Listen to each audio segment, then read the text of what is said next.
وهو رب الشهداء والصديقين والصلاة والسلام على سيد المرسلين وخاتم النبيين ورحمة للعالمين وشفيع المذنبين والمخاطب بطه وياسين أبي القاسم محمد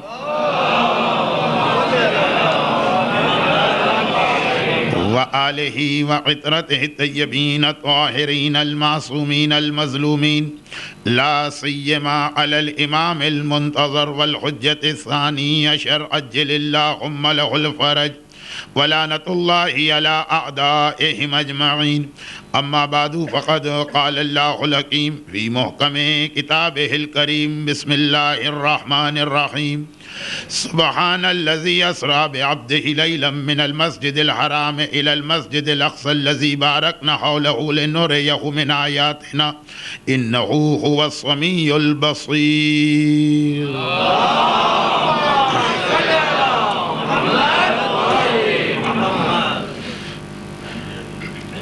روزانہ یہ یاد دلانا پڑتا ہے کہ آپ حضرات کم از کم میری مجلس میں اس انتظامی اعلان پہ توجہ نہ دیا کریں کہ تھوڑا تھوڑا آگے بڑھ جائیں. دراصل گزشتہ شب کی مجلس میں مجمع کچھ اتنا زیادہ تھا کہ منتظمین کرام بھی ذرا سے گھبرا گئے. وہ مجمع اس لیے نہیں تھا کہ میں پڑھ رہا ہوں. شب جمعہ تھی اور ایصال ثواب کی دو ایسی مجالس تھیں. درود بھیجو محمد والے محمد.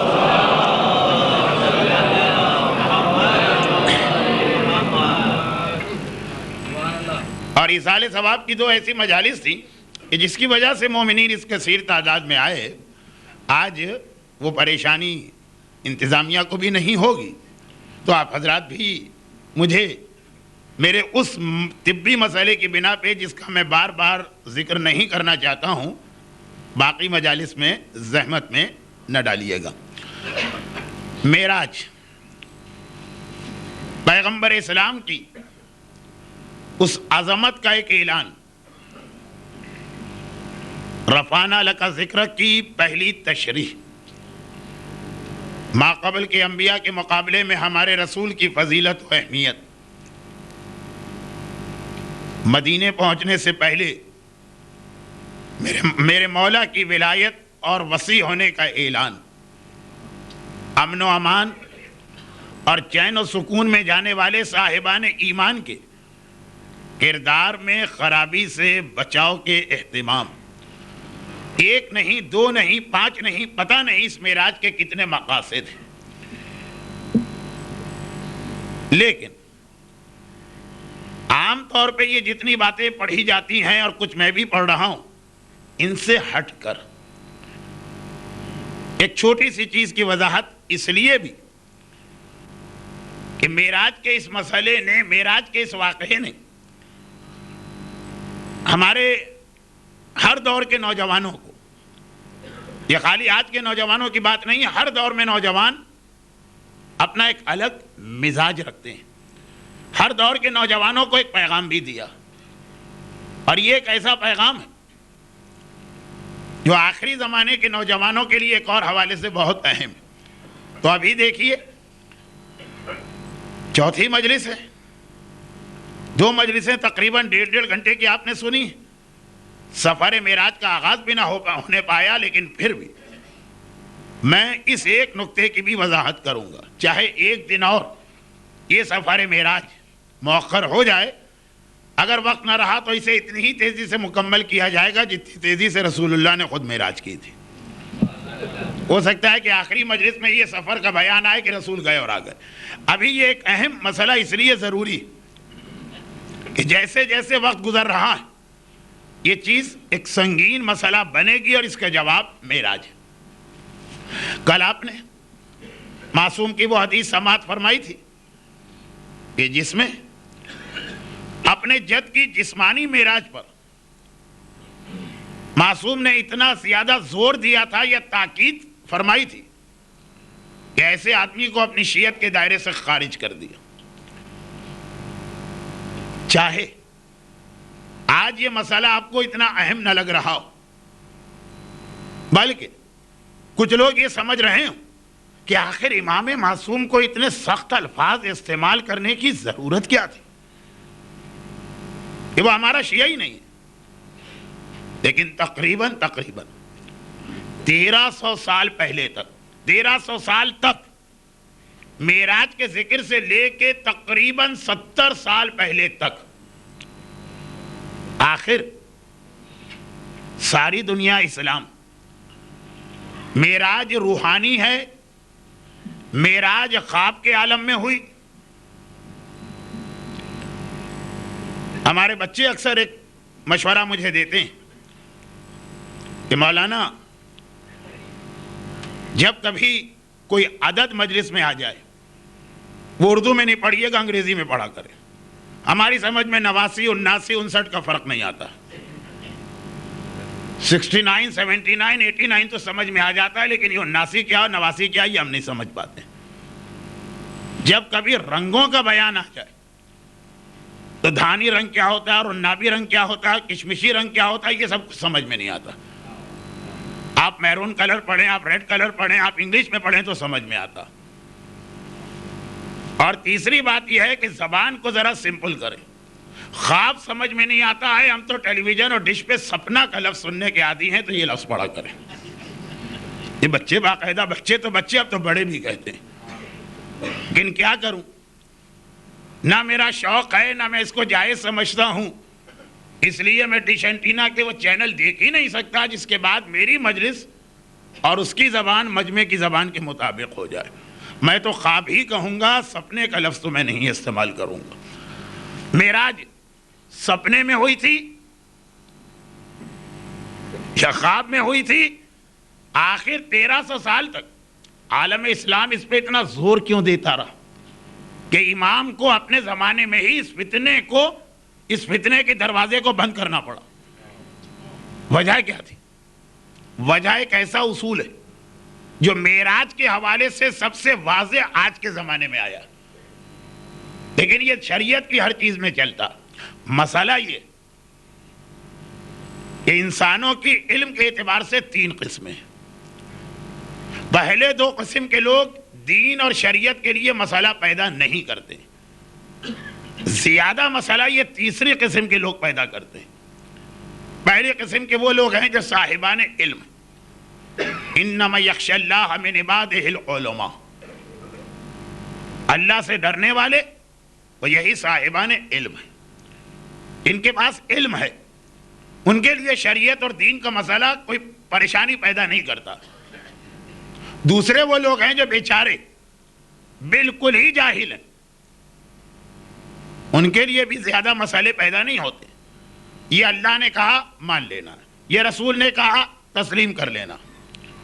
تیسرا یہ ہے کہ وہ لوگ ہوتے ہیں کہ جن کے پاس نہ پورا علم ہے نہ پوری جہالت ہے، آدھا علم ہے، جسے غالباً اردو میں نیم حکیم اور نیم ملا والے فتوے میں بیان کیا گیا۔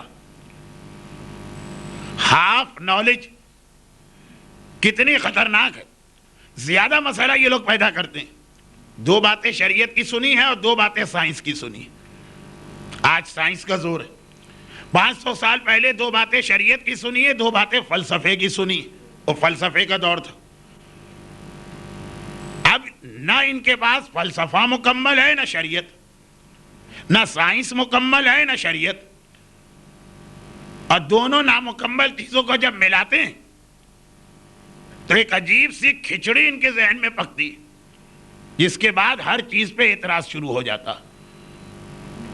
اول تو سائنس کے ذریعے سے اسلام کو پہچاننا ہی ایک غلطی ہے، اس لیے کہ سائنس ابھی انکمپلیٹ ہے، اسلام ایک کمپلیٹ دین ہے۔ الیوم اکملت لکم دینکم، نامکمل چیز کے ذریعے سے مکمل چیز کو پہچانا ہی نہیں جا سکتا۔ اگر کبھی سائنس مکمل ہو گئی، جیسا ہے کہ ظہور امام کے بعد عقلیں بھی مکمل ہو جائیں گی، سارے علم بھی مکمل ہو جائیں گے، تب کی بات الگ۔ ابھی تو سائنس بھی نامکمل، فلسفہ بھی نامکمل، تو حماقت یہ کی جا رہی ہے کہ نامکمل چیز کی مدد سے جو مکمل چیز ہے اس کو پہچاننے کی کوشش کی جا رہی ہے، قدم قدم پہ آدمی ٹھوکریں کھا رہا۔ نہ داڑھی کا کوئی سائنسی فائدہ سمجھ میں آ رہا، نہ حجاب کا کوئی سائنسی فائدہ سمجھ میں آ رہا، نہ اسلامی طریقے سے ذبیح جانور کا کوئی فائدہ سمجھ میں آ رہا، نہ مرد کے لیے سونا پہننے کا کوئی سائنسی نقصان سمجھ میں آ رہا، نہ عبادتوں کی حکمت سمجھ میں آ رہی، نہ حرام چیزوں کے نقصانات سمجھ میں آ رہے ہیں۔ اب سوال یہ ہوتا ہے یہ کیوں کریں؟ جب کوئی فائدہ ہی سمجھ میں نہیں آیا داڑھی کا تو کیوں رکھیں؟ وہ انتظار کر رہے ہیں کہ جس دن سائنس کوئی ایسی بات کہے گی اس دن رکھیں گے، امام کہیں گے تو وہ نہیں۔ اب یہ جو ایک فکر ہے، میں بات کو اس لیے ذرا جلدی کر رہا ہوں، ورنہ یہ بڑا چٹپٹا موضوع ہے کہ وہ معراج کے حوالے سے گفتگو کو آگے بڑھانا ہے۔ تو یہ معراج کی پوری حدیث ایک بہت واضح دلیل بن رہی ہے کہ اپنے زمانے کے علم پر بھروسہ کر کے شریعت کی مخالفت کرنے والا وہ ہمیشہ ٹھوکر کھاتا ہے اور نقصان اٹھاتا ہے، ہر اپنے زمانے کا علم۔ اسی لیے میں یہ کہہ چکا ہوں کہ میں آج کل کے نوجوانوں کی بات نہیں کر رہا ہوں، یہ ہر دور میں ایسے نوجوان گزرے جن کا ایک ہی جملہ رہا، یہ ہمارے مولوی ملا کنویں کے مینڈک ہے، کب کی بات کر رہے ہیں، آج دنیا اتنی آگے نکل گئی ہے، یہ آج ہی نہیں کہہ رہے، 200 سال پہلے بھی یہی کہہ رہے تھے، 400 سال پہلے بھی یہ کہہ رہے تھے، 600 سال پہلے بھی یہ کہہ رہے تھے۔ اور دنیا کا طریقہ بڑا عجیب ہے، اپنے زمانے کی سائنس کے ذریعے سے دنیا مثلا پہلے تو ہمیں درخت پہ چڑھا دیتی ہے بہت اونچا، اور پھر سیڑھی کو لے کے رفو چکر ہو جاتی، اب ہم الٹے لٹکے ہوئے چڑھ تو گئے، اتر نہیں سکتے۔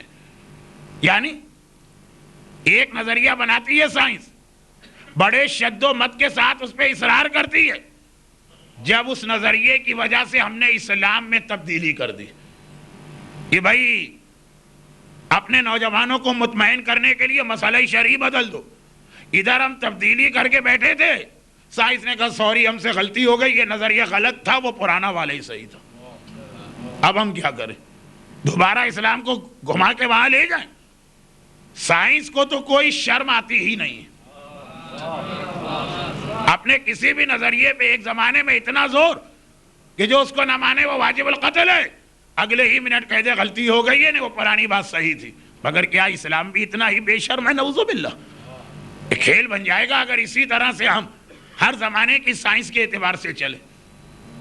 مسئلہ خرق و التیام اصل میں یہ مسئلہ تھا جس کی وجہ سے 1300 سال تک عام مسلمان پیغمبر کی معراج کا انکار کرتے رہے، کیونکہ سائنس کہتی تھی کہ یہ دنیا جو ہے یہ بیچ میں ہے، ساتوں آسمان پیاز کے چھلکوں کی طرح سے ایک دوسرے کے اوپر اس طرح سے ریپنگ ہے، ایک دوسرے کے اوپر کور کیا ہے، ایک دوسرے پہ اس طریقے سے وہ چڑھے ہوئے کہ اگر کوئی ساتوں آسمانوں سے گزرنا چاہے، جیسے یہ دیواریں، آپ کو مین روڈ تک جانا ہے، یہ دیواریں ان کو توڑیے تب آپ باہر نکلیں گے، تو کہا کہ ساتوں آسمان کو توڑنا پڑے گا اور پھر واپس جوڑنا پڑے گا، اور آسمان کا ٹوٹنا اور جوڑنا یہ قیامت ہے۔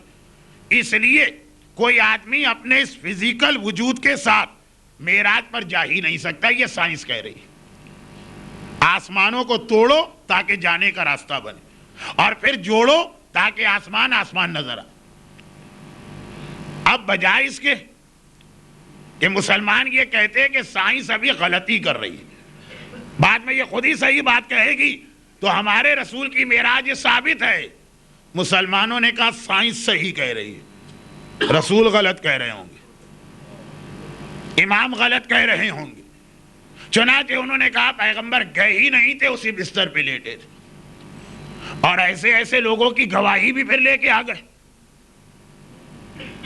کہ اب ان کا نام میں لیتا ہوں تو مناسب نہیں ہے۔ کچھ ایسی قابل احترام خواتین ہیں جن کی شادی پیغمبر سے بعد میں ہو رہی ہے، وہ کہتے ہیں میں ساری رات رسول کے ساتھ تھی، رسول تو وہیں تھے، تو ابھی تو آپ کی شادی نہیں ہوئی، آپ رسول کے ساتھ کیسے تھی؟ اور دوسرے بھی ایسے ہی، اس سے بھی زیادہ چٹپٹے نام ہیں، لیکن میں بعض وجوہات کی بنا پہ اپنے موضوع سے ہٹنا نہیں چاہتا ہوں۔ اب یہ گواہیاں بھی اس لیے بنائی گئی کہ سائنس جو ہے اسے صحیح ثابت کرنا۔ اب کیا ہوا؟ سائنس نے کہا سوری ہم سے غلطی ہو گئی، آسمان تو کوئی چیز ہی نہیں ہے، نانسنس ہے وہ تو، جہاں تک آپ کی نگاہ جاتی ہے اس کا نام آسمان ہے۔ 7 آسمان، پیاز کے چھلکے، انہیں توڑنا، ان کا جوڑنا، یہ نظریہ ہی غلط ہے۔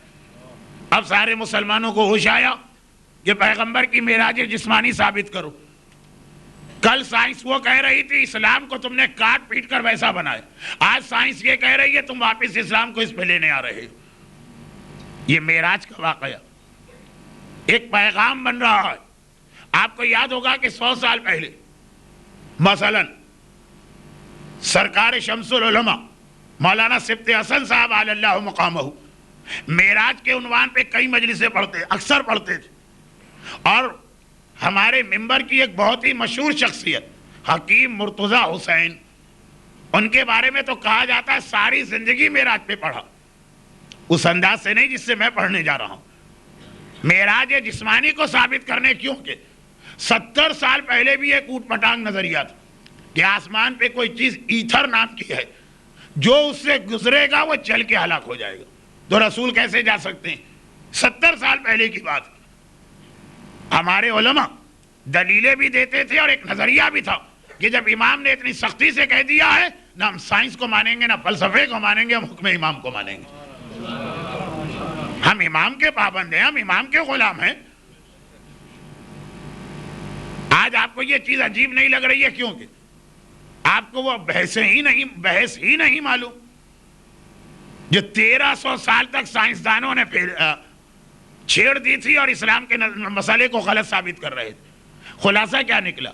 خلاصہ یہ نکلا ہے کہ 1300 سال کے بعد اتنے بڑے مسئلے میں سائنس نے اپنی غلطی مان کے اپنا نظریہ بدل دیا، تو یہ دلیل بن رہا ہے اس بات کی کیا ہے ہمارے نوجوانوں، اگر آج کوئی چیز شریعت اسلامی کی تمہارے ذہن کو اپیل نہیں کر رہی، اس لیے کہ سائنس کچھ اور کہہ رہی ہے، اسلام کچھ اور کہہ رہا، تو سائنس کی بات کو اپنا عقیدہ نہ بنانا، وہ کل بدل سکتے ہیں۔ اسلام تمہارا عقیدہ ہے، وہ قیامت تک تبدیلی نہیں آ سکتی۔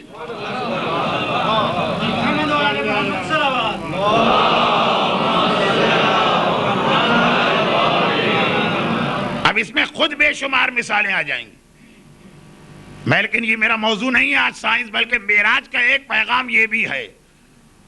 اب دیکھیے، معراج کے حوالے سے ایک واقعہ پہلے بہت پڑھا جاتا تھا، معجزہ، ذرا سا وہ لوگوں کو خلاف عقل لگتا ہے تو پڑھنا بند کر دیا۔ لیکن جن لوگوں کے پاس بھی ایسا ڈش اینٹینا ہے جس میں یورپ اور امریکہ کے چینلز آتے ہیں اور سائنس فکشنز آتے ہیں، یا جو لوگ سائنس فکشن پڑھتے ہیں انہیں پتا ہے کہ ہماری کتابوں میں جس واقعے کا مذاق اڑا کر علماء کو مجبور کر دیا گیا کہ یہ واقعہ نہ پڑھیے، آج وہ ایک حقیقت بنتا جا رہا۔ آئن اسٹائن کی تھیوری، ریلیٹیوٹی کی، نظریہ اضافت کی، یہ وہی چیز ہے جو سفر معراج میں، یہی تو اس نے کہا ہے نا کہ روشنی کی رفتار 1,86,000، ابھی آج کے بچے لاکھ واق تو جانتے نہیں، 186,000 مائل پر سیکنڈ۔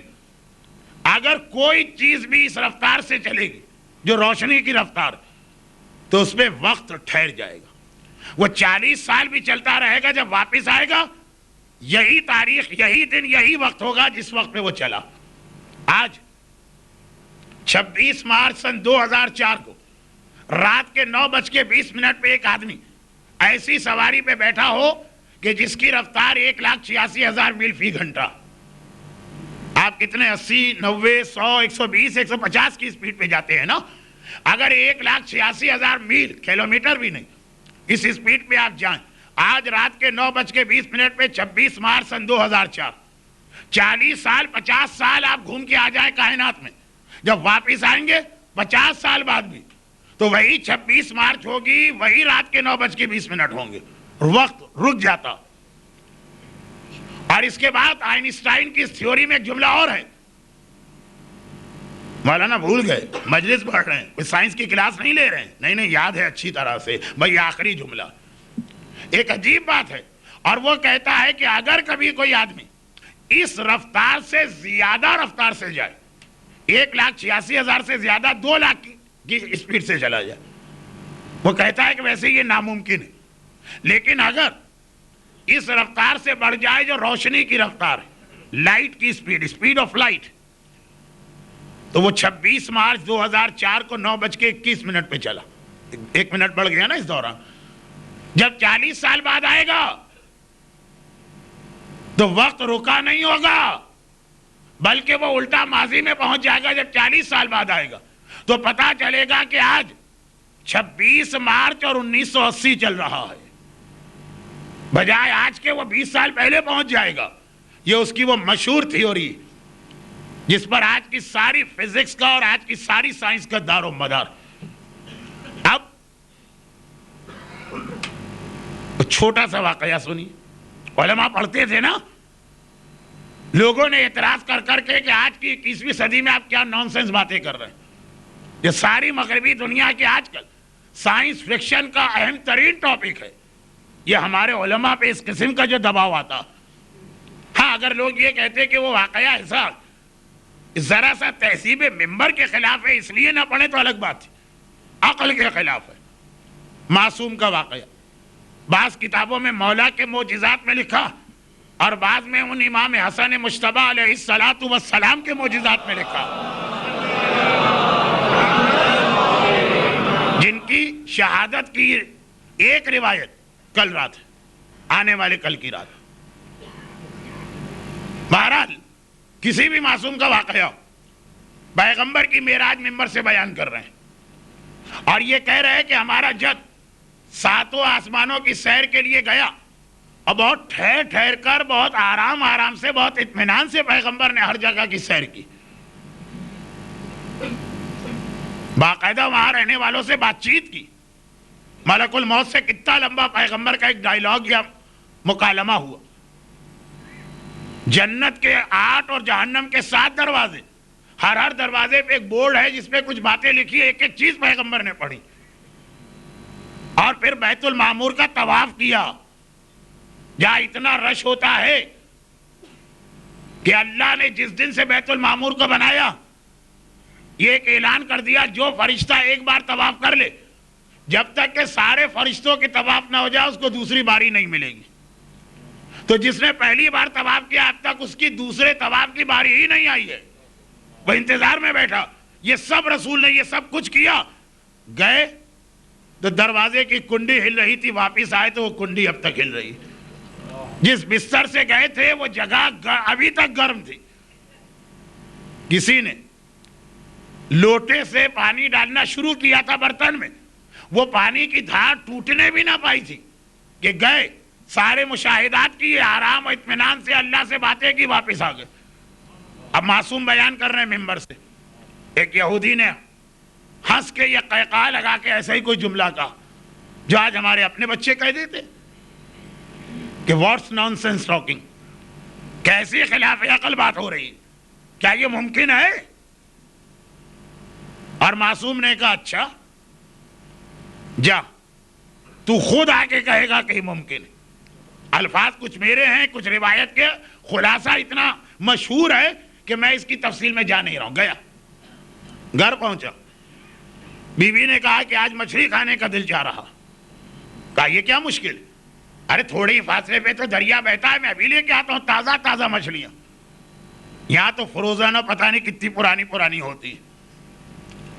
میں جب ایسی بات کہتا ہوں لوگ کہتے نہیں مولانا تازہ مچھلی بھی ملتی ہے، پتہ نہیں کس نے آپ کی دعوت میں کیا آپ کو کھلا دیا تھا۔ ارے تو آپ دعوت کر کے آپ صحیح چیز کھلا دیں۔ خیر خلاصہ یہ ہے، کہا کہ تازہ مچھلیاں سامنے ہی تو دریا ہے، میں ابھی جاتا ہوں ابھی آتا ہوں۔ وہ دریا میں گیا، تھوڑے فاصلے پر 2-4 بڑی بڑی مچھلیاں پکڑی، انہیں دریا کے قریب جمع کیا، سوچا کہ یہاں تک آ گیا ہوں نہا بھی لوں۔ سنا ہوا واقعہ، بڑا مشہور واقعہ ہے، لیکن آئنسٹائن کی تھیوری جس نے اس بات کو بالکل ایک فیکٹ بنا دیا ہے، فکشن نہیں فیکٹ۔ دریا میں اترا، ایک غوطہ لگایا، لمبا چوڑا جیسی ہماری عورتیں نہاتی ہیں کہ کہیں تو 2 گھنٹے سے پہلے آتی ہی نہیں، ایسا نہیں نہانا تھا، ویسا ہی نہانا تھا جیسے ہم نماز پڑھتے ہیں، بس اللہ اللہ اللہ اللہ اور نماز ختم ہو گئی، گیا اور آیا۔ لیکن اب جو باہر آیا، جب گیا تو تھا، جب آیا تو تھی۔ جب دریا میں اترا تھا، مرد تھا. اب جو غوطہ لگا کے آیا تو عورت بن چکی تھی. خالی عورت ہی نہیں بنی تھی, اس کا دعوے دار اس کا شوہر بھی قریب کھڑا ہے دریا کے. اتنی دیر لگا دی تو نے, گھر کے سارے کام رکے ہیں. جس طریقے سے مرد عورتوں سے بات کرتے گھسیٹتا ہوا لے گئے. وہ چیختا رہا, پیٹتا رہا, ارے بھائی میں مرد ہوں, لیکن کہیں سے مرد نظر نہیں آ رہا تھا. اس سے زیادہ کہنا تہذیب ممبر کے خلاف. اب زبردستی, تھا بھی عورت, بن گیا تھا, تھی بھی عورت. کچھ ایسے لوگ ہوتے ہیں نا جن کے لیے مسئلہ ہو جاتا ہے کہ مذکر کا لفظ استعمال کریں کہ مؤنث کا. تو یہی اس وقت اس کی کیفیت ہے کہ اکبر الہ آبادی نے کچھ ہی اور شی کا تذکرہ کیا تھا, نہ ہی میں نہ شی میں, کیا وہ مصرع بعد میں چلا گیا. 7 سال تک اس گھر میں رہا, بچے بھی پیدا ہو گئے. 7 سال, ایک ایک دن گزر رہا, ایک ایک ہفتہ گزر رہا, ایک ایک مہینہ گزر رہا, گھر کے کام بھی ہو رہے ہیں, بچوں کی ولادت بھی ہو رہی ہے, ان کو پالا بھی جا رہا. اور ایک کتاب میں 14 سال. اور ایک دن اس کے بعد 7 سال 14 سال اپنی قسمت پہ راضی ہے, واپس آئے کہ چلے آج نہانا. پرانے زمانے میں گھر میں نہانے کا انتظام کیا تھا؟ یہی ہوتا تھا, جائیے غوطہ لگائیے. آج بھی پاکستان کے اندر دیہاتوں میں اور ہندوستان کے اندر تو بہت زیادہ یہی ہے کہ جاتے ہیں اور دریا میں غوطہ لگا کے آتے ہیں. غوطہ لگانے اترا, غوطہ لگا کے نہیں, غوطہ لگانے اتری, غوطہ لگا کے باہر آئی تو پھر وہ تھا ہو چکا تھا. نہ صرف یہ کہ یہ دیکھا کہ میں وہی مرد بن چکا ہوں, بلکہ وہ مچھلیاں جو میں نے پکڑی تھی وہ اب تک تڑپ رہی ہیں, مری بھی نہیں ہیں. اور مچھلیاں اٹھا کے گھر آیا, وہی بیوی کھڑی ہے جس نے فرمائش کی تھی کہ آج مچھلی کا دل چاہ رہا ہے. کہہ رہی ہے کہ تم نے ذرا دیر کر دی, جلدی سے لاؤ چولہا روشن ہے, میں مچھلیوں کو فرائی کر کے پکاتی ہوں. اب کہاں کی مچھلی, کہاں کی بیوی. ایک مرتبہ گھبرا کے گیا مسجد کوفہ میں, اور ابھی میرے مولا کا خطبہ بھی جاری ہے, اور ایک مرتبہ کہتا ہے کہ یا علی آپ نے سچ کہا, ہر چیز غلط ہو سکتی ہے, آپ کا کلام کبھی غلط نہیں ہو سکتا.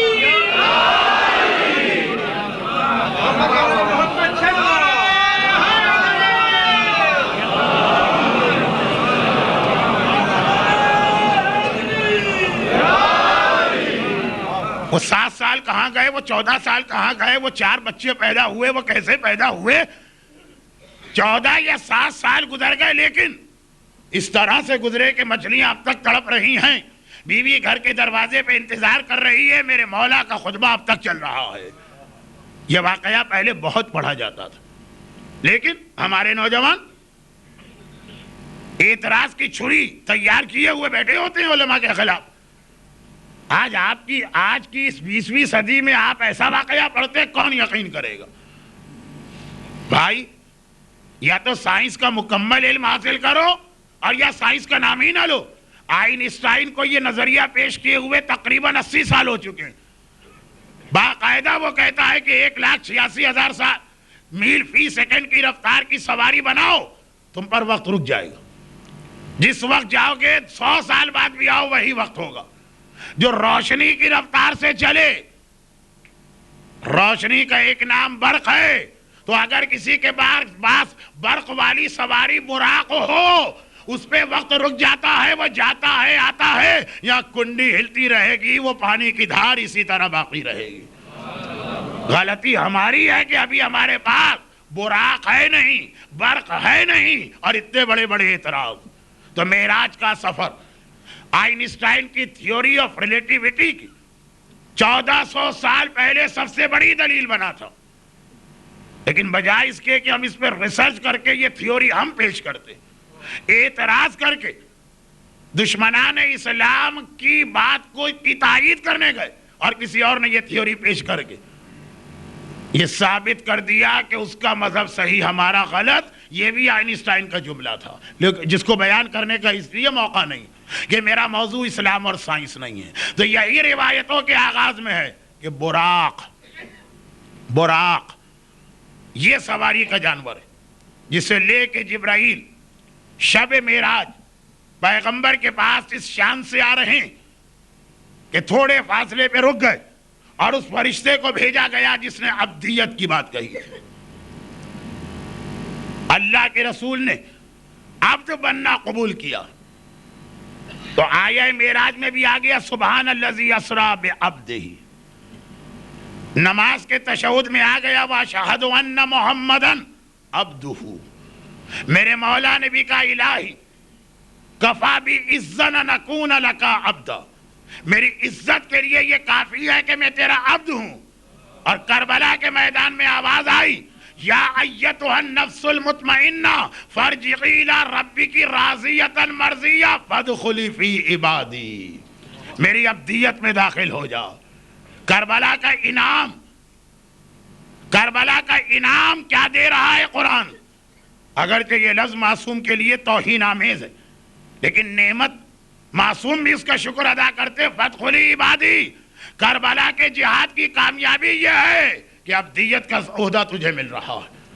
بہت بڑی منزلت ہے عبدیت کی، ایک پورا عشرہ ہو سکتا، لیکن تھوڑا سا ہم آگے بڑھے۔ جب وہ فرشتہ ہٹا، کیونکہ پیغمبر نے زمین و آسمان کے خزانوں کی چابیاں ٹھکرا دی، لیکن عبد بن کے اس سے زیادہ مل گیا، تو اب جبرائیل براق کو لے کے آ گیا۔ جو میں نے جملہ شروع میں کہا تھا کہ تفصیلی گفتگو ہو تو 15-20 دن لگیں گے، کیونکہ مثلاً یہاں پہ ایک ایسی بحث آتی، خالی اشارہ کرتا ہوں، تفصیل میں نہیں جاتا ہوں۔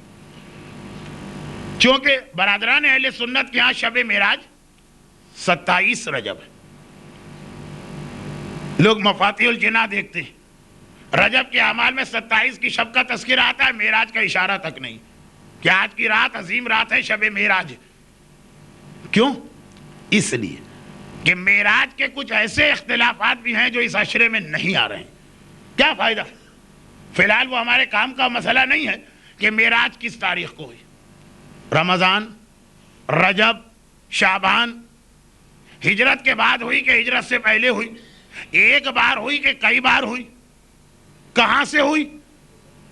خانہ خدا سے، مسجد الحرام سے، ام ہانی کے گھر سے، خدیجہ طاہرہ کے گھر سے۔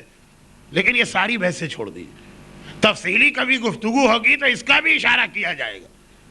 جو مشہور معراج کا سفر ہے اس کی تفصیلات سن لیجیے۔ البتہ علامہ مجلسی نے یہ ساری بحث لکھنے کے بعد آخری جو جملہ کہا تھا وہ سنا دوں۔ فرماتے ہیں کہ میرا نظریہ یہ کہ سفر معراج ایک بار نہیں بلکہ کئی بار یہ سفر ہوا، چنانچہ یہ جو روایتوں کے اختلاف ہیں یہ سب صحیح۔ کوئی معراج 27 رجب کو ہوئی تھی، کوئی معراج رمضان میں ہوئی تھی، کسی معراج میں اللہ کا رسول حضرت ام ہانی کے گھر سے گیا تھا، کسی معراج میں حضرت خدیجہ کے گھر سے۔ مثلا جو میری تقریر میں ایک اہم بات بنے گی کہ رسول اللہ کی ملاقات ملک الموت سے ہوئی، ایک روایت میں پہلے آسمان سے ہوئی، ایک میں ہے کہ چوتھے آسمان پر ہوئی۔ پہلے پہ ہوئی کہ چوتھے پر ہوئی، اس کا بھی یہ جواب ہے کہ معراج کے کئی سفر تھے۔ تو یہ صرف اشارہ بھی میں نے اس لیے کیا، یہ حکیم مرتضی حسین صاحب جیسے عظیم خدمت گزاران صف ازا کی مجلسیں سننے والے میری کسی بات پہ کہہ سکتے ہم نے اس سے پہلے کچھ اور سنا تھا، تو وہ بھی صحیح سنا ہو۔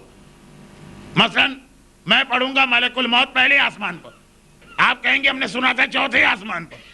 خالی ایک بات میں کہہ دیتا ہوں تاکہ باقی بھی جتنے اعتراضات آتے رہیں وہ آپ کو اس کا جواب معلوم ہو جائے۔ براق ہے، اور جس سفر معراج کا میں ذکر کر رہا ہوں اس میں رسول اللہ اس رات کو حضرت ام ہانی کے گھر میں سو رہے تھے، مولائے کائنات کی بڑی بہن اور امام مظلوم کی وہ پھوپھی، کہ 28 رجب کو مدینے سے نکلتے وقت سب سے آخر میں جناب ام سلمہ کو سلام کیا تھا، تو ان سے پہلے جناب ام ہانی کو سلام کیا تھا۔ کربلا کے واقعے تک زندہ تھیں ام ہانی، پیغمبر اسلام کی چچا زاد بہن، ان کا گھر بالکل خانہ کعبہ سے ملا ہوا تھا۔ خاندان بنی ہاشم خاندان کعبہ سے سب سے دور ہے، خانہ کعبہ سے سب سے دور رہتا۔ یہ پھر ایک بڑا عجیب سوال ہے۔ رسول اللہ جب مدینے گئے تو مدینہ پہلے سے آباد چلا آ رہا تھا، جب نیا آدمی کسی آباد شہر میں پہنچتا ہے تو آخری محلے میں جگہ ملتی ہے۔ پیغمبر محلہ بنی ہاشم عین مدینے کے بیچ میں بن گیا، اور مکہ مکرمہ جو بنایا ہی پیغمبر کے خاندان بنی ہاشم اور بنی اسماعیل نے تھا، اس میں تو رسول اللہ کا گھر خانہ کعبہ کے برابر ہونا چاہیے، وہ مکے کے آخری محلے میں تھا۔ اس کی بھی کوئی وجہ ہے، آج کا موضوع نہیں. آج صرف اتنا ہے کہ خاندان بنی ہاشم مکے کے آخری محلے میں رہتا تھا جبکہ مکہ انہوں نے بنایا تھا. عجب ایک بات یہ بھی ہے کہ جی مکہ بنایا تو تھا لیکن انکساری میں سب سے آخر میں گئے. ارے جب مکہ بنا تھا وہاں کوئی آدمی ہی نہیں تھا, پہلا ہی گھر جو بنا خانہ کعبہ کے ساتھ بنا, وہ انکساری کہاں سے آ گئی؟ کہا نہیں کوئی اور وجہ. لیکن بنی ہاشم والے مکے کے آخر میں رہتے ہیں. شادی کے بعد بیٹیاں میکے میں تو نہیں رہتی ہیں, سسرال میں آ جاتی ہیں. ام ہانی کی شادی جس گھر میں ہوئی وہ خانہ کعبہ سے اتنا قریب تھا کہ گھر میں بیٹھ کے آپ کھڑکی کھولیے تو آپ کا چہرہ وہاں ہوگا جہاں طواف کرنے والے چل رہے ہیں, چہرے سے ٹکرا بھی جائیں گے, اتنا خانہ کعبہ کی دیوار کے قریب تھا. کبھی کبھار رسول اللہ کو جب تبلیغ دین میں دیر ہو جاتی تھی تو خود تو رہتے بہت دور کے محلے میں, رات کو وہاں نہیں جاتے کہ جانے آنے میں رات چلی جائے گی. فطری بات ہے کہ آپ کسی کام سے بہت دور گئے, بہت رات ہو گئی, تو آپ نے کہا قریبی کون سا رشتہ دار دوست ہے یہیں ٹھہر جاؤ. ام ہانی کے گھر میں آرام کرتے تھے. جس رات کو سفر معراج ہوا, جو معراج کا سفر میں پڑھ رہا ہوں, رسول ام ہانی کے گھر میں. تفصیلات کو چھوڑ دوں یہ تو بہت لمبا سفر معراج ہو جائے گا. ایک بات جبرائیل نے کہا اللہ کے رسول آج پروردگار عالم نے آپ کو اپنے پاس بلایا, اور یہ بھی ایک بہت بڑی فضیلت رسول ہے جو کل کی مجلس میں آئے گی, ورنہ آج پھر معراج کا سفر ایک ہی جگہ ٹھہرا نظر آئے گا. براق کو بھیجا, ملائکہ کی ایک جماعت آئی ہے, اس میں میکائیل و اسرافیل بھی شامل ہے. ملک الموت پہلے آسمان پہ بیٹھا, اس سے رسول جا کے ملاقات کریں گے اور آپ کے لیے کچھ پیغام لائیں گے. اگر ملک الموت میرے پاس نہ آیا اس 24 گھنٹے میں تو یہ پیغام میں کل آپ کو دوں گا. خیر باقی سارے فرشتے آ گئے, پیغمبر براق پہ سوار ہوئے. اب لوگوں کو اتنا معلوم ہے کہ پیغمبر کا سفر شروع ہوا, یہاں سے پیغمبر مسجد اقصی یعنی فلسطین یا بیت المقدس گئے اور وہاں سے آسمان پہ. نہیں, یہ پورا سفر نہیں ہے پیغمبر کا, خالی پہلے آسمان تک جاتے جاتے پیغمبر کئی جگہ رکتے ہوئے گئے اور کئی آنے والے زمانے کی باتیں بتاتے ہوئے گئے. ابھی ہجرت نہیں ہوئی, پہلی مجلس سے آ رہا ہے کہ معراج کا ایک مقصد ہجرت کی تیاری تھی. پیغمبر مکے سے چلے, جیسے ہی یہ سواری مکے کے پہاڑیوں سے آگے بڑھی, آج تو ساری پہاڑیاں کاٹ کوٹ کے برابر کر دی گئی, اور پہاڑیاں تو چھوڑیے, اب تو خیر بہت سے لوگ حج بھی کر چکے ہیں, عمرہ بھی کر چکے ہیں, اور حج اور عمرے کی فلمیں بھی دیکھ چکے ہیں.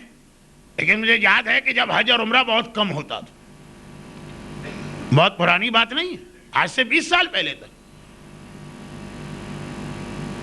لیکن جو حج و عمرہ نہیں کرتے تھے انہیں بھی ایک بات یاد تو تھی کہ حج میں اور عمرے میں 2 پہاڑیوں کے بیچ میں دوڑا جاتا. جب میں اپنے پہلے قافلے کو لے کے گیا 25-26 سال پہلے, مولانا وہ تو 2 پہاڑیوں پہ دوڑا جاتا. ہم نے کہا یہی 2 پہاڑیاں دوڑیے. آخر تک یقین نہیں آیا, سمجھے مولانا کچھ چیٹنگ یا فراڈ کر رہے ہیں, کوئی دور ہوگی پہاڑی یا وہاں کوئی زحمت ہوگی, انہوں نے کہا یہیں سے ٹرخا دو.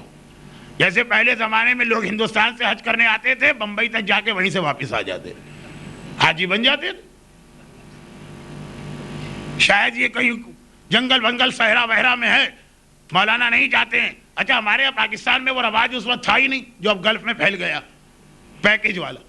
ورنہ تو لوگ یہ سمجھتے کہ قافلے کا منتظم پیسے بچانا چاہتا. تو اس نے کہا جو جگہ نظر آئی, کہا یہ صفا مروہ. کیوں؟ لوگ پہاڑی کا نام سن کے جاتے ہیں کہ پہاڑی ہے, اور ہندوستان کے لوگوں کے ذہن میں تو پہاڑیاں کا, پاکستان کے لوگوں کے ذہن میں اونچی اونچی پہاڑیوں کا تصور. وہاں پہاڑی تو نظر ہی نہیں آتی, ایک چھوٹا سا ٹیلا ہے. صفا مروہ تک لوگوں کو پہاڑی نظر نہیں آتی ہے. لیکن یہ 4000 سال پہلے, 1400 سال پہلے مکہ پہاڑیوں والا شہر تھا. نکلے رسول اللہ, کسی نے پیغمبر کو دائیں طرف سے آواز دی, یا رسول اللہ. اب پیغمبر اتنا خلق عظیم کا مالک, اپنے تو اپنے غیر, دوست تو دوست, دشمن جو بھی رسول کے پاس آ جائے عزت پائے. آج رسول اللہ سیدھے ہاتھ سے کوئی پکار رہا ہے یا سلام کر رہا ہے، جواب بھی نہیں دے رہے. سواری اور آگے بڑھی. اب الٹے ہاتھ سے کسی نے پکارا، بایاں ہاتھ، لیفٹ ہینڈ. یہ بھی بچے نہیں سمجھتے، سمجھانا پڑتا. اسی انداز سے پکارا. پیغمبر جیسا صاحب خلق عظیم. اور یہ والی آیت تو بہت پہلے آ چکی تھی، معراج سے 10 سال پہلے، لیکن آج توجہ نہیں دے رہے. اور آگے بڑھے تو وہ منظر آیا کہ جس پہ تو رسول کو توجہ دینا ہی نہیں. بڑی خوبصورت عورت، 16 سنگار کیے ہوئے، ناچتی گاتی مٹکتی ہوئی پیغمبر کے سامنے آ گئے اور پیغمبر سے بات کرنا چاہیے. نگاہیں نیچی کر کے رسول آگے بڑھ گئے اور ایک بار ایک ایسے دھماکے کی آواز آئی کہ ہم اور آپ ہوتے تو ہمارے تو کلیجے یا سینے پھٹ جاتے. یہ قلب رسول ہے جو یہ ساری باتیں برداشت کرتا. قرآن یہی تو کہہ رہا ہے نا کہ اگر ہم اس قرآن کو کسی پہاڑ پہ نازل کرتے تو پہاڑ ٹکڑے ٹکڑے ہو جاتا. اور یہ قلب محمد ہے کہ 23 سال تک قرآن نازل ہوتا رہا. البتہ یہ ہمارا عقیدہ، دوسرے تو اس قلب محمد کا بائی پاس کرتے رہتے. اچھا، اب ایسی آواز آئی کہ ہم اور آپ سنتے تو مر جاتے، لیکن پیغمبر پہ اثر نہ ہوا. لیکن اندازہ تو ہوا کہ یہ کتنی ہیبت ناک آواز، خوفناک آواز. کہ ایک بار پیغمبر کی سواری رکنے لگی. یہ آسمان میں چل رہی، ہوائی جہاز نہیں رکتا ہے، ہیلی کاپٹر رک جاتا، براق رکنے لگا. اچھا، اب اس پورے سفر معراج میں ایک بہت بڑی پریشانی کی چیز علماء کے لیے یہ کہ ہر بار رسول اللہ سوال کرتے ہیں کہ یہ کیا جگہ. کیا رسول کو نہیں معلوم؟ علم غیب حضوری، علم غیب ذہنی، علم غیب ذکری، وہ ساری بحثیں آتی ہیں جس کو میں نہیں چھیڑ رہا ہوں. یہ چیزیں ہیں کہ جس کے لیے میں نے کہا موضوع مہینہ چاہتا.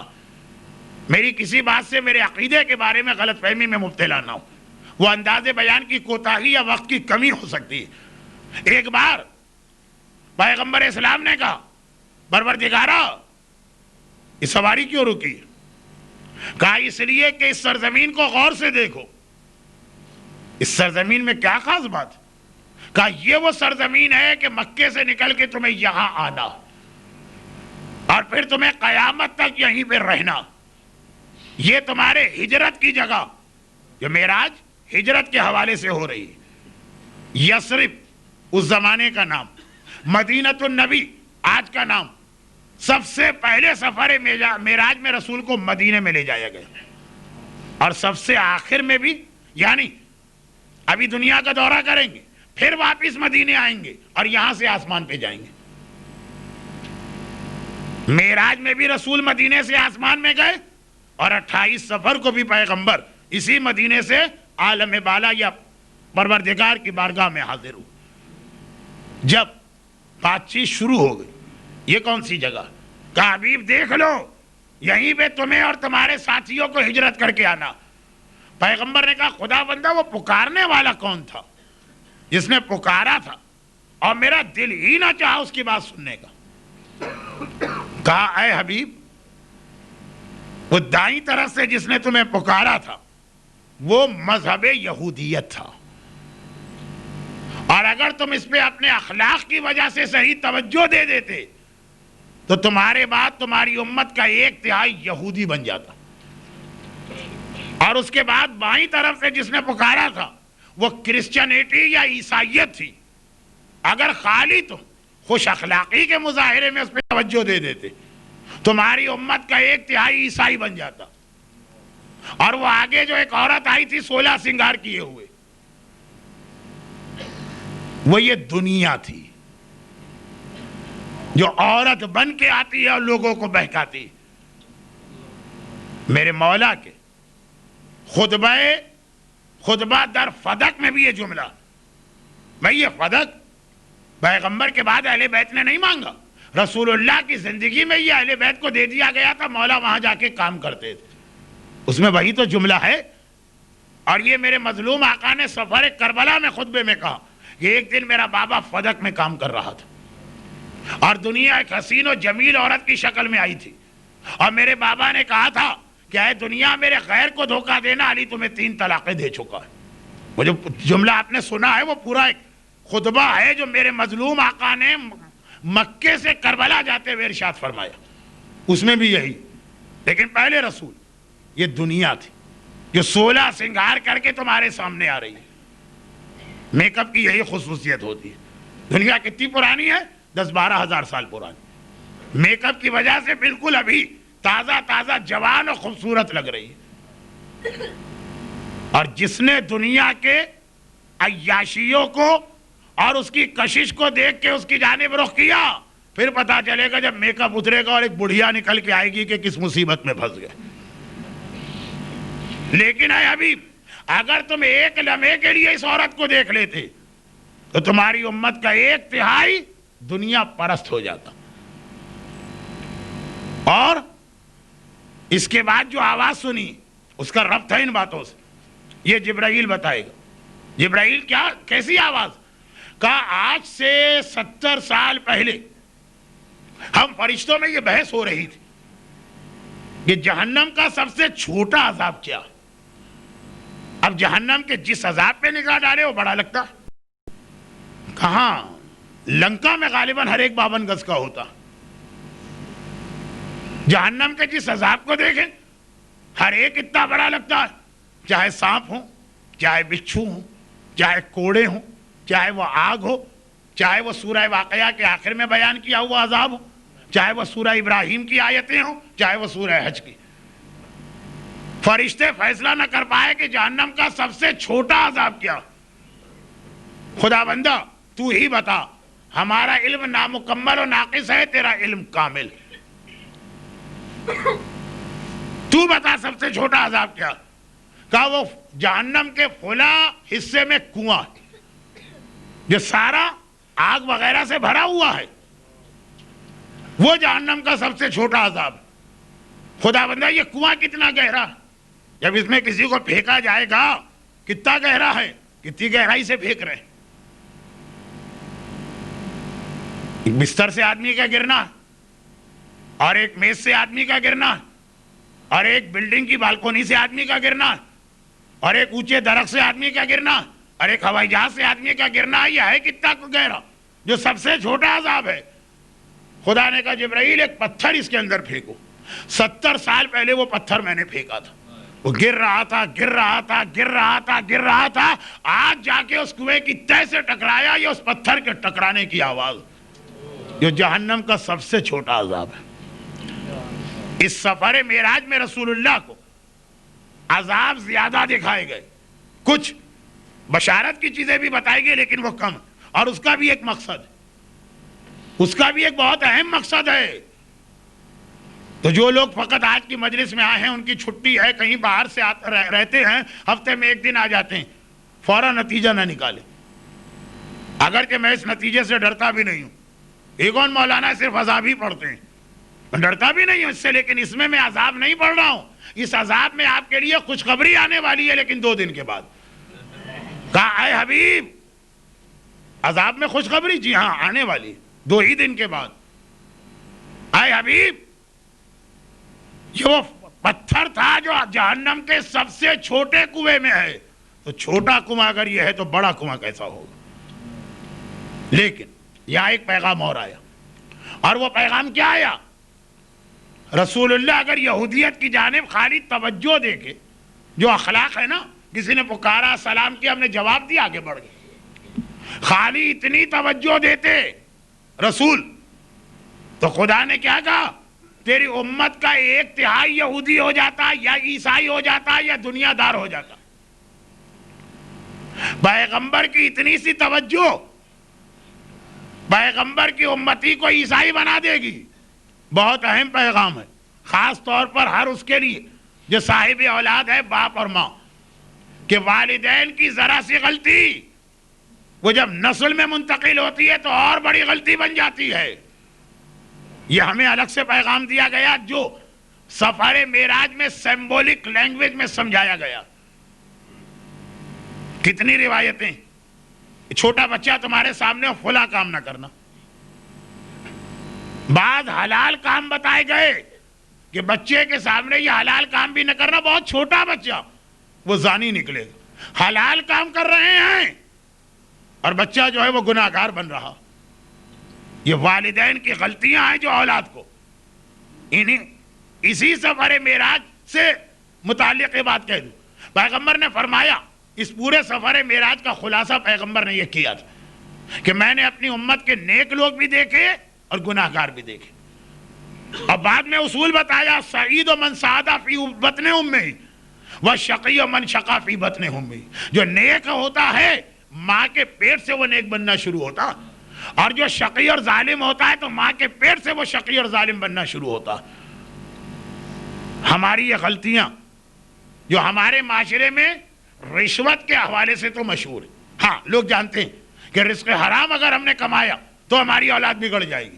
میں ایسے لوگوں کو جانتا ہوں کہ جوانی میں خوب رشوت کھائی, اولاد ہوئی, چھوڑ دیا انہوں نے رشوت لینا. مگر یہ اصول خالی رشوت کا نہیں ہے. باپ کا داڑھی منڈوانا, ماں کا بے حجاب گھر سے نکلنا, والدین کا بغیر کسی روک ٹوک کے فلمیں اور گانے سننا جو حرام والے ہیں, نمازیں قضا کرنا, واجبات کا مذاق اڑانا, یہ اولاد کو شقی اور ظالم بناتی ہے. اور یہ پیغام سفر معراج کے شروع میں سب سے پہلے یہی ملا کہ بڑوں کی بعض اوقات غلطی بھی نہ ہو, وہ چھوٹوں کی تباہی کا سامان ہوتا. اب یاد کیجئے وہ حدیث جو میں نے 2 سال پہلے پہلی رمضان کی مجلس میں یہاں پڑھی تھی. اب خدا معلوم کتنے سال بعد میں رمضان میں یہاں ہوں, آنے والے تو کئی سال ممکن نہیں. ایک حدیث پڑھی تھی, یہودیوں نے مدینے پہنچ کے پوچھا تھا کہ روزے 30 دن کیوں رکھے جاتے ہیں؟ کہا آدم نے جو پھل کھایا وہ 30 دن ان کے پیٹ میں رہا, تو ان کی اولاد کی طہارت کے لیے 30 دن ہر سال میں لازم ہو گئے. آدم نے گناہ بھی نہیں کیا تھا, ترک اولا کیا تھا. بڑوں کی ذرا سی غلطی جو گناہ بھی نہ ہو اولاد کے اندر اتنی خرابیاں پیدا کر دیتی ہے. سفر معراج کا پہلا پیغام. لیکن اس طرح کا سفر معراج کو تو 1,86,000 سال ہی چاہیے ہوں گے. ذرا سا رفتار بڑھا دوں. اب اس کے بعد یہ سواری برادران اہل سنت کی روایت کے مطابق تو مکے سے سیدھی بیت المقدس گئی تھی. ہمارے ہاں روایت ہے پہلے مدینے میں رکی. پیغمبر اترے نہیں, براق زمین پہ نہیں آیا, پیغمبر نے مدینے کو دیکھا. اور اس سفر معراج سے واپسی پہ مسلمانوں کو سب بتایا تھا کہ تمہیں ہجرت کے لیے جس جگہ بھیجا جا رہا ہے یہ اس کی خوبیاں آنکھ سے دیکھ کے آئے تھے. پیغمبر آنکھ سے کیوں دیکھ کے آئے تھے اس کی وجہ پہلی مجلس میں آ چکی. اب یہ سواری بڑھی اور ایک مرتبہ ایک پہاڑ کے قریب روکی گئی. یہ کون سا پہاڑ؟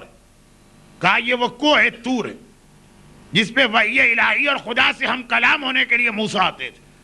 شاید ایک پیغام یہ تھا کہ موسیٰ اپنی تمام تر عظمت کے باوجود یہیں تک پہنچ پاتے تھے تو خدا سے کلام ہوتا تھا. اور اے محمد تمہیں قاب قوسین کی منزل میں لے جایا جا رہا ہے. اس سفر معراج میں پیغمبر کی فضیلت دیگر انبیاء پہ بار بار ثابت کی گئی ہے. چنانچہ ابھی بیت المقدس کی وہ نماز جماعت اس کا ذکر بھی ہوگا, شاید آج ہو شاید کل. اب سواری آگے بڑھی, ایک بار پھر یہ سواری روکی گئی. یہ کون سی جگہ ہے؟ کہا یہ بیت اللحم ہے. آج کل میڈل ایسٹ کے حالات کی وجہ سے اس کا نام اخبارات میں بھی آتا. یہ وہ جگہ ہے جہاں حضرت عیسیٰ کی ولادت ہوئی تھی. وہ عظمت عیسیٰ تھی کہ پیدا ہوتے ہی گہوارے میں کلام کیا. اور یہ عظمت محمد ہوگی کہ جہاں اللہ اور محمد کے علاوہ کوئی نہ ہوگا وہاں علی کے لہجے میں پروردگار کلام کر رہا ہوگا. اور پھر ایک مرتبہ بیت المقدس پہنچایا گیا. البتہ معصوم نے کہا یہ وہ مسجد اقصی نہیں ہے جس کا قرآن میں ذکر آیا, وہ تو 7ویں آسمان پر ہے, مگر یہاں رسول گئے.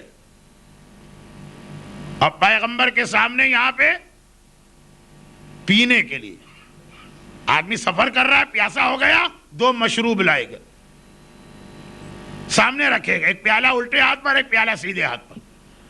نظر نہیں آ رہا اس میں کیا ہے. پیغمبر فرماتے ہیں کہ الٹے ہاتھ والے پیالے کو میں نے دیکھا بھی نہیں, اور ایک ایسی نفرت و کراہیت آئی, میں نے سیدھے ہاتھ والے پیالے کو اٹھایا اور اسے نوش کیا. اب یہ ساری ایک علامتی زبان اور سمبولک لینگویج. جبرائیل خدا کا حکم لے کے آ رہے ہیں, یا حبیب یہ الٹے ہاتھ والے پیالے میں شراب تھی اور سیدھے ہاتھ والے پیالے میں دودھ تھا. اگر ایک لمحے کے لیے تیری توجہ اس پیالے کی طرف ہو جاتی تو تیری امت گمراہ ہو جاتی. شرابی نہیں, گمراہ. لیکن اس دودھ کے پیالے کی جانب تو نے ہاتھ بڑھایا تو تیری امت قیامت تک کے لیے ہدایت یافتہ ہوگی. بس 2 دن میں نے اس لیے 1.5 گھنٹے پڑھا کہ چھٹی کی راتیں تھی. آج وہ رات ہے جس کے اگلے دن آپ کو کام پہ جانا. دودھ کا پیالہ امت کی ہدایت کر گیا. شراب کا پیالہ اگر نعوذ باللہ یہ جملہ ہی غلط ہے کہ پیغمبر اس کو ہاتھ بھی لگاتے, دیکھ بھی لیتے. رسول اور امام کی وہ ساری احتیاطیں ہیں جس کی بنا پہ آج ہم ہدایت پہ چل رہے ہیں. یہ قربانیاں ان کی ہیں, یہ کردار ان کا ہے, یہ زحمتیں ان کی ہیں. پیغمبر کی شب معراج کی غذا آسمان پر جانے سے پہلے جو آخری غذا استعمال کی وہ دودھ کا پیالہ تھا. اس کے بعد پھر پیغمبر نے پورے سفر میں کچھ استعمال نہ کیا. اور میرے مولا کی زندگی کی آخری غذا دودھ کا پیالہ تھا. وہ نبی ہے, یہ وسیع. وہ براق کے ذریعے سے معراج پر جا رہا ہے. میرا مولا اس شہادت کے ذریعے سے معراج پہ جا رہا ہے کہ جس کے بارے میں کہتا فزت برب الکعبہ. لیکن ایک اصول میں بن رہا کہ یہ کامیابی حلال غذا کے استعمال کرنے والے کو ملتی ہے. چاہے پیغمبر کی معراج ہو تو غذا دودھ, چاہے میرے مولا کا فزت برب الکعبہ. اور وہ یزید کا دربار ہے کہ جہاں شراب کا پیالہ, کل رات کے مسائل, وہ یزید کا دربار ہے جہاں شراب کا پیالہ نظر آ رہا, جسے معراج کی رات پیغمبر نے بغیر دیکھے کراہیت کے ساتھ ٹھکرا دیا. اور یہ وہ دودھ کا پیالہ یہ نبی نے معراج پہ جاتے وقت نوش فرمایا تو وسیع نے دنیا سے رخصت ہوتے وقت. لیکن یہ رحمت للعالمین نبی کا قسیم الجنت والنار وسیع ہے. اپنی آخری غذا بھی دودھ کا پیالہ بنانے سے انکار کر دیا. کلثوم بیٹی تم یہ غذا کے طور پہ دودھ کا پیالہ لائی ہو, میں نہیں استعمال کروں. بابا کیوں؟ کہا اتنا بتاؤ کہ پہلے ابن ملجم کو بھی تم نے یہی غذا دی ہے. آج کے مصائب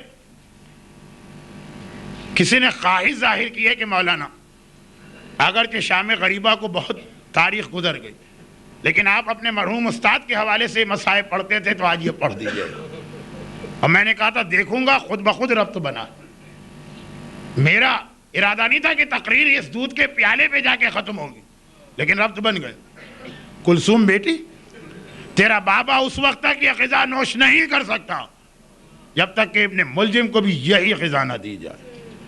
اللہ اللہ, یہ نبی اور وسیع کا کردار ہے. مولا آپ ان لوگوں کے لیے دودھ بھجوا رہے ہیں کہ جن کی حالت یہ ہے کہ انسانیت شرما جائے. جب میرے آقا نے کہا تھا دیکھو یہ بچہ, اس سے تو تمہارا کوئی اختلاف نہیں ہے, اس کی ماں کا دودھ سوکھ چکا ہے, اسے پانی کے چند قطرے دے دو. بلکہ میرے مولا نے کہا اگر تم یہ ڈر رہے ہو کہ اصغر کے نام پہ پانی لے کے میں پی جاؤں گا تو میں بچے کو جلتی زمین پہ لٹا کے ہٹ جاتا ہوں, آؤ اپنے ہاتھ سے پانی پلا دو. ان ظالموں کو میرے مولا نے وقت شہادت دودھ کا پیالہ بھجوایا, پانی کا قطرہ تو نہ ملا. 3 بھال کا وہ تیر اصغر کا مقدر بنا, ایک سرے سے دوسرے سرے تک اصغر کا گلا چھد گیا. اصغر پیاسا دنیا سے گیا. اب عزادارو یہ بتاؤ, وہ رسول کی معراج تھی, آسمان پہ گئے تھے. یہ رسول کے فرزند سید الساجدین ہیں جو دنیا میں بیٹھ کے آسمان دکھا رہے ہیں. میرے استاد یہ روایت پڑھتے تھے, بس آگے بڑھتا ہوں میں.